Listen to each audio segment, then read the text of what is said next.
2018 সাল থেকে প্রত্যেকটি কলকাতা বিশ্ববিদ্যালয়ের অধীনস্থ যে কলেজ আছে সেইগুলোর ইউনিয়ন ফি নেওয়া হয়েছিল, সেইগুলির হিসেব চেয়ে এবং কলকাতা বিশ্ববিদ্যালয়ের অধীনস্থ যে কলেজগুলি রয়েছে সেই কলেজগুলিতে হাইকোর্টের নির্দেশ মেনে সমস্ত ইউনিয়ন রুমে তালা ঝোলানোর ব্যবস্থা করার পাশাপাশি যে কলকাতা বিশ্ববিদ্যালয়ের অধীনস্থ কলেজগুলি আছে সেই কলেজগুলির যে গভর্নিং বডি আছে সেই গভর্নিং বডি সংস্কারের দাবি রেখে আজ এসএফআই এর পক্ষ থেকে একটি বিক্ষোভ মিছিলের আয়োজন করা হয় এবং সেই বিক্ষোভ মিছিলটা করা হয় সুরেন্দ্রনাথ কলেজের সামনে থেকে কলকাতা বিশ্ববিদ্যালয় পর্যন্ত। কলকাতা বিশ্ববিদ্যালয় চলো এই অভিযানকেই সামনে রেখে কিন্তু এসএফআই আজকে বিক্ষোভ কর্মসূচি করে।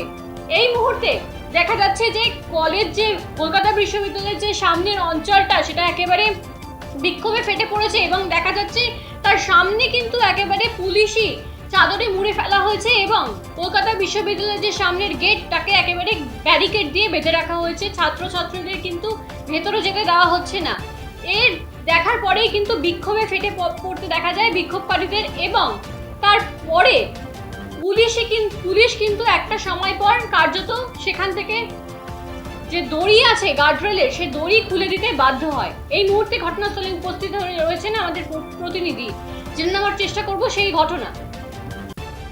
দেখো দীক্ষা, এই জায়গায় দাঁড়িয়ে যেই পরিস্থিতি আমরা খুব সম্পূর্ণভাবে লক্ষ্য করছি, আমাদের প্রতিনিধি কিষাণক দেওয়া ফুটেজ অনুযায়ী আমরা যতটুকু বুঝতে পারছি যে কলকাতা বিশ্ববিদ্যালয় হাইকোর্টের অর্ডার মানছে না, যেটা দেবাঞ্জন দে আগেই সাংবাদিক সম্মেলন করে জানিয়ে দিয়েছিলেন।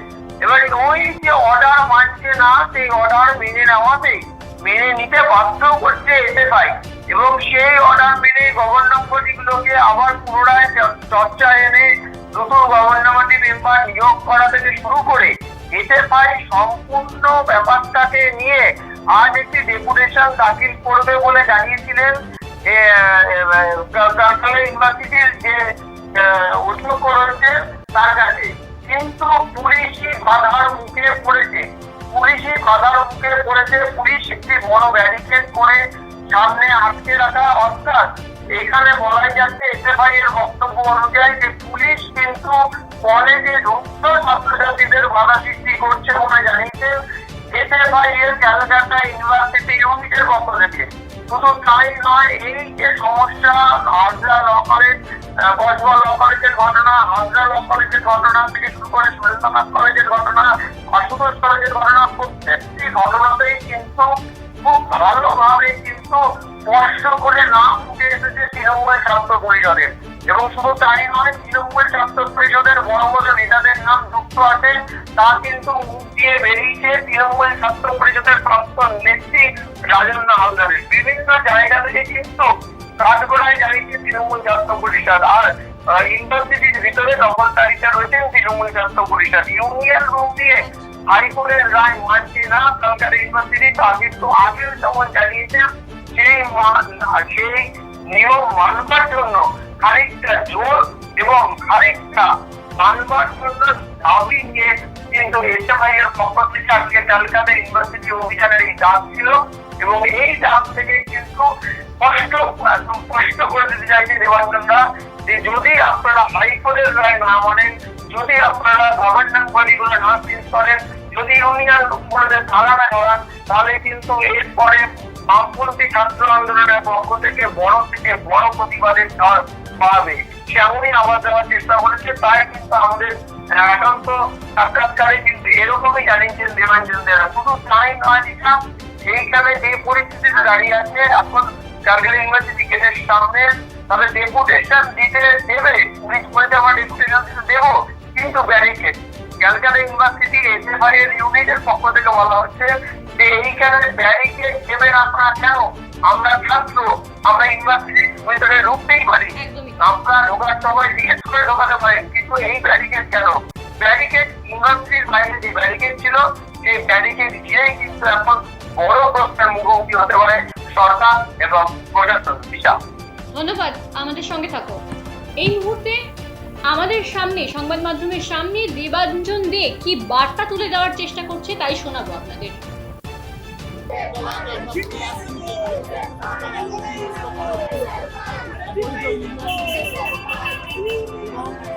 ভোট, কবে ছাত্র ভোট, এই ঘোষণা সরকারকে চাপ দিতে হবে।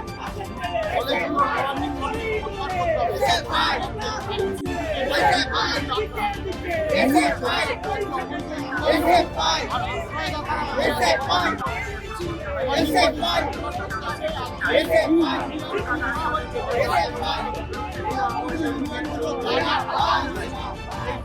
টাকার হিসেব এর অডিট এবং এই টাকা যদি না হিসেব করতে পারে, আমরা দেখলাম গতকাল সোনারপুরের যে কলেজ সেখানে তৃণমূল ইউনিয়ন রুমে মহিলা দিয়ে মাথা টেপানো হচ্ছে।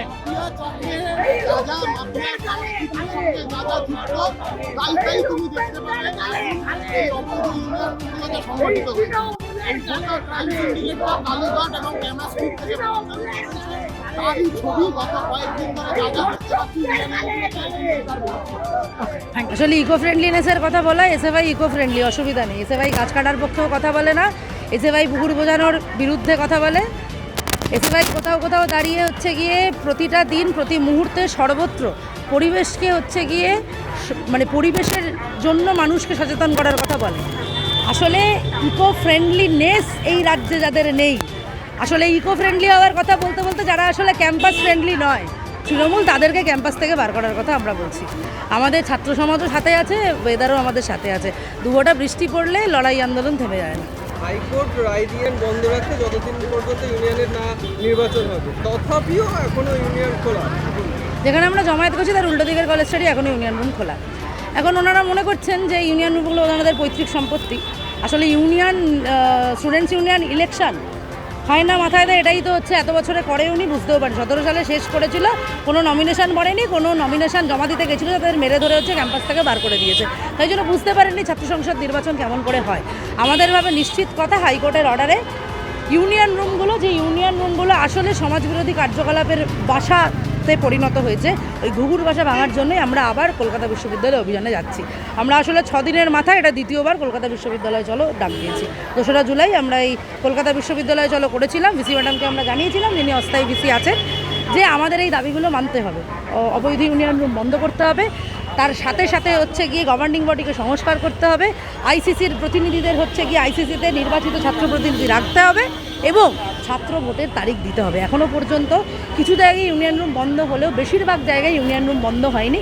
ইউনিয়ন রুমে তালা না পড়া পর্যন্ত এসএফআই রাস্তা থেকে সরবে। যাদের ইউনিয়ন রুম বন্ধ হয়নি তাদেরকে যখন জিজ্ঞেস করা হচ্ছে এখনো, বা ইউনিভার্সিটি বা কলেজ প্রশাসনকে ইউনিয়ন রুম খোলা কেন, তারা বলছে নোটিশ পাইনি এখনো কোনো, আমরা আইনি। নোটিশটা কি কপালে গিয়ে লাগিয়ে দিয়ে আসলে নোটিশ পাবে? হাইকোর্ট রায় দিয়েছে, তার হচ্ছে গিয়ে ফরম্যাট বেরিয়ে গেছে। ওনারা তো এই উল্টো দিকে যে কলেজটা আছে ওখানে একটা আইন কলেজ আছে, যারা হচ্ছে গিয়ে এখানে তৃণমূলের নেতা বলে নিজেদের দাবি করে এই বাপ ছেলে, তারা দুজনেই নাকি আবার আইনজীবী, এখান থেকেই পাশ করেছে।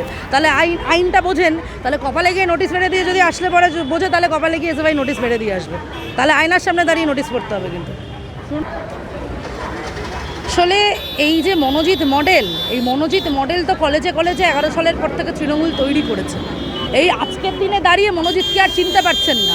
আজকের দিনে দাঁড়িয়ে তৃণমূল কংগ্রেসের রাজন্না হালদারকে আর নাকি ফিরাদ হাকিম চিনতেই পারছেন না।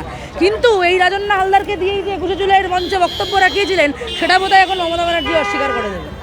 আসলে তৃণমূলের ভেতরে যে মেয়েটিকে, যে ছাত্রীকে আসলে সাউথ ক্যালকাটা ল কলেজে হচ্ছে ধর্ষিত হতে হচ্ছে, সে তো তৃণমূলের মধ্যের লোক ছিল, সে তো তৃণমূল কংগ্রেসটা করতো। সেই মেয়েটিকে যখন ধর্ষিত হতে হলো, দল কি তার পাশে গিয়ে দাঁড়ালো? মমতা ব্যানার্জি বিন্দুমাত্র উচ্চবাচ্য করলেন, একটা বাক্য ব্যয় করলেন? আমরা বলছি এই রেপ কালচার, থ্রেড কালচারের যে জামানাকে তৃণমূল হচ্ছে গিয়ে এই রাজ্যের বুকে স্থাপন করেছে, আমরা সেই স্থাপন করা রেপ কালচার, থ্রেড কালচারের যে জামানা, সেই জামানাকে হচ্ছে উৎখাত করতে কলকাতা বিশ্ববিদ্যালয়।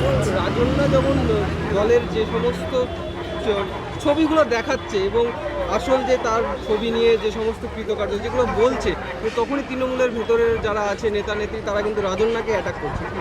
স্বাভাবিকভাবে আসলে তৃণমূলের তো একটা কালচার হয়ে গেছে যে ভিকটিম তাকে হচ্ছে অ্যাটাক করা। এই যখন হাসকালির ঘটনা ঘটছে, 13 বছরের একটি বাচ্চা মেয়ে, মমতা ব্যানার্জি মাইকে কি বলেছিলেন আপনাদের সকলের নিশ্চিতভাবে মনে থাকবে, বলেছিল যে 13 বছরের মেয়েটি ধর্ষণ হয়েছে, খুব খারাপ হয়েছে, কিন্তু ওর সাথে যে ছেলেটি ওকে ধর্ষণ, তার একটা লাভ অ্যাফেয়ার ছিল। আসলে সম্পর্ক থাকলেও যে ধর্ষণ করা যায় না, স্বামী মানে স্ত্রীর কনসেন্ট ছাড়া স্বামী তাকে স্পর্শ করতে পারে না। এই লোয়ার কোর্ট থেকে আপার কোর্ট প্রতিটা জায়গায় প্রতিদিন হচ্ছে ম্যারিটাল রেপের কেস রেজিস্টার্ড হয়। এই রাজ্যের সরকার সেটা জানেন না। 13 বছরের বাচ্চা মেয়েটাকে ধর্ষণ হয়েছে, পঞ্চায়েত প্রধানের ছেলে ধর্ষণ করেছে, তৃণমূলের পঞ্চায়েত প্রধানের ছেলে। বলে দিলে নির্বিকারভাবে রাজ্যের মাননীয় মহিলা মুখ্যমন্ত্রী যে লাভ অ্যাফেয়ার ছিল, লাভ অ্যাফেয়ার থাকলে বোধহয় ধর্ষণ করা যায়, তাই নাকি? এটা ওনারা মনে করেন। কিন্তু এই সংস্কৃতির বিরুদ্ধে আমরা লড়াই করছি। আমাদের মোদ্দা কথা, সাফ কথা, গভর্নিং বডি সংস্কার করতে হবে। ওই পাড়ার তৃণমূল সব গভর্নিং বডির মাথায় উঠে বসে আছে, ওটা চলবে না। ছাত্র প্রতিনিধি থাকতে হবে এবং তার পাশাপাশি ইউনিয়ন রুম বন্ধ না করলে এবং ছাত্র ভোটের তারিখ না দিলে, ওই আজকে দেখছেন 6 দিনের মাথায় হচ্ছে কলকাতা বিশ্ববিদ্যালয়ে অভিযান করছি 2 বার, এরপরে ক্যাম্পাসের গেটগুলোই ছাড়বো না। প্রয়োজনে বলবে এত ক্যাম্পাসে থাকার ইচ্ছা তো ভেতর থেকে ভেতরে ঢুকে বাইরে থেকে তালা দিয়ে দেবো। বাপ ঠাকুরদা একেবারে যে ফার্স্ট ইয়ারে ভর্তি হয়েছে এবং তার বাবা 60 বছরের, সবাইকে নিয়ে হচ্ছে ভেতরে বন্ধ করে দেবে। সাধারণ ছাত্রছাত্রীদের না, তৃণমূলের দুষ্কৃতীদের, গুন্ডাদের। কতদিন কলেজের ভেতর থাকবে তখন? তারপরে ঘাট ধরে হচ্ছে হিড়ির করে টানতে টানতে বার করে দেবো। ছাত্র ভোটের তারিখ চাই, মোদ্দা কথা, এবং অবৈধ ইউনিয়নকে অবিলম্বে তালা লাগাতে হবে। মনোজিতের সঙ্গে তৃণমূলের যোগ নেই, তৃণমূলের একাধিক বড় বড় নেতা বলেছেন, অথচ তার সাথে ছবি ভাইরাল হয়েছে। মুখ্যমন্ত্রী মমতা বন্দ্যোপাধ্যায় কসবা নিয়ে এখন পর্যন্ত মুখ খুলবে না তো। মনোজিতের মাথার উপর যার হাত আছে তার সাথেও তো ছবি আছে, ওনার ভাইপো অভিষেক বন্দ্যোপাধ্যায়। অভিষেকের কানটা ধরে টেনে দিলে তো মমতা ব্যানার্জির বুকেই লাগবে না, বিঁধবে তো বুকের মধ্যে গিয়ে। কথা বলবেন কেন? হাতরাস উন্নাওয়ের ঘটনায় কোনো দিন দেখেছো নরেন্দ্র মোদীকে কথা বলতে? মণিপুরের ঘটনায় দেখেছো কোনো দিন নরেন্দ্র মোদীকে কথা বলতে? তৎকালীন মণিপুরের মুখ্যমন্ত্রী এস বীরেন সিংকে কথা বলতে দেখেছো? দেখোনি তো। একই মুদ্রার এপিঠ আর ওপিঠ তো। কথা বলবেন না, এটাই তো স্বাভাবিক যে কথা বলবেন না। উনি যদি এই রাজ্যের মুখ্যমন্ত্রী হতো তাহলে কথা বলতো, উনি তৃণমূলের মুখ্যমন্ত্রী, তৃণমূলের সচিব, ওই জন্য কথা বলছেন। বিরোধী রাজনৈতিক দল, বিরোধী চিন্তাগুলো বিভিন্ন ছাত্র সংগঠন বিভিন্ন কলেজ এবং বিশ্ববিদ্যালয়ের যে ছাত্র ইউনিয়ন, তৃণমূল কংগ্রেসের ছাত্র ইউনিয়ন এখনো অবৈধভাবে খোলা রয়েছে। কলকাতা মহামান্য হাইকোর্ট যে রায় দিয়েছেন, সেই রায়ে পরেও বিভিন্ন জায়গায় ইউনিয়ন খোলা রয়েছে। তারই প্রতিবাদে এসএফআই কলকাতা জেলা কমিটির পক্ষ থেকে আজ কলকাতা বিশ্ববিদ্যালয় অভিযান, এবং কলকাতা বিশ্ববিদ্যালয় অভিযানে তাদের যে দাবি, তারা বিশ্ববিদ্যালয়ে গিয়ে মূলত কিছু দাবি জানাবেন। তাদের যে মূল প্ল্যাকার্ড, সেখানে লেখা রয়েছে 2018 সাল থেকে যে নেওয়া হয়েছে ইউনিয়ন ফি, তার হিসেব চাই। মহামান্য হাইকোর্টের নির্দেশে মেনে যে সমস্ত কলেজে নির্দেশ দেওয়া হয়েছে খোলা রয়েছে, তা কেন অবৈধভাবে আজও খোলা? কলকাতা বিশ্ববিদ্যালয়ের অধীনস্থ বিভিন্ন কলেজ, কলকাতা বিশ্ববিদ্যালয়ের অধীনস্থ যে বিভিন্ন কলেজ, সেই বিভিন্ন কলেজে যে গভর্নিং বডি রয়েছে, সেই গভর্নিং বডি সংস্কার করতে হবে। অর্থাৎ তাদের যে বিভিন্ন 2011 সালের পর থেকে যারা ছাত্র ইউনিয়ন চালাচ্ছিলেন তৃণমূল কংগ্রেসের গভর্নিং বডিতে যারা রয়েছেন, তারা একই রকমভাবে রয়েছেন। গভর্নিং বডি পরিবর্তনের সাথে সাথে তারা এও দাবি করেছেন, যে দাবি হয়তো এখানে উচ্চ রেখেছেন বা তারা লেখেননি, যে ইউনিয়ন নির্বাচন করতে হবে, ছাত্র সংসদ নির্বাচন করতে হবে, এবং সমস্ত কলেজে আইসিসি সক্রিয়তা সংক্রান্ত রিপোর্ট প্রকাশ করতে হবে। আইসিসি সংক্রান্ত অর্থাৎ ইন্টারনাল কমপ্লেন্ট কমিটি, অর্থাৎ বিভিন্ন কলেজ এবং বিশ্ববিদ্যালয়গুলিতে যে বিভিন্ন